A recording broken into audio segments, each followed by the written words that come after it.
هەرێمی کوردستان لە دۆخێکی قەیراناوی و پڕ لە کێشا ڕۆژەکانی بەڕێدەکات. کێشەکانی کوردستان دوای دەیان هەوڵ چارەسەر نەکران، کات کەمی ماوە بۆ ئادەی ئەنجامدانی هەڵبژارنەکانی پەرلەمان و سەرۆکایەتی هەرێم.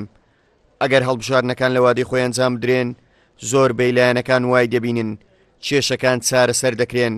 بەوە هەرێمی کوردستان لەو دۆخەی تێکەوتووە دەربازی دەبێت. واتە سەورەکەم هەڵبژاردن باشترین حەلە بۆ ئەوەی کە سەر لە نوێ پرۆسەیەکی سیاسی لە کوردستانە دروست ببێتەوە، ئەتوانی بڵێ خوێنێکی تازا خاتە بەرەو حاڵەتە، هەموو وەزعەکە لە ڕووی سەرۆکایەتی هەرێم و لە ڕووی پەرلەمانەوە ئەکرێ.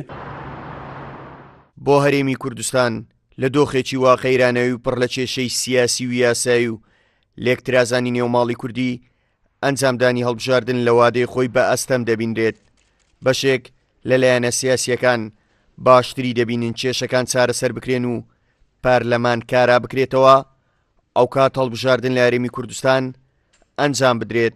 ئێمە پێمان وایە بەو دۆخەی ئاڵۆزەی ئێستای کوردستان ئاسانی هەڵبژاردن بکرێت، چکە هەڵبژاردن پێویستی بە میکانیزمە، پێویستی بە کاراکردنەوەی پەرلەمانە، پێویستی بە بڕیاری پەرلەمانە، پێویستی بەوەیە کە خەڵکی کوردستان لەو دۆخە چەق بەستووە بەڕاستی قسەی جددی خۆیان بکەن کە بڕوا دەکەم لەو وەزعە خەڵکیش متەحەمیس نابێ بۆ هەڵبژاردن لە کوردستان.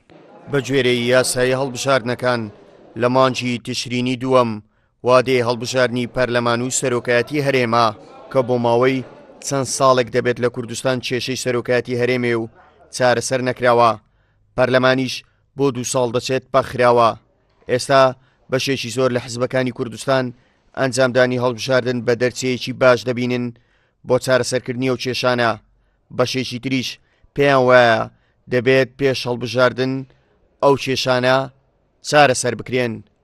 هاوکار عەبدوڕەحمان، کورسات نیوز، هەولێر.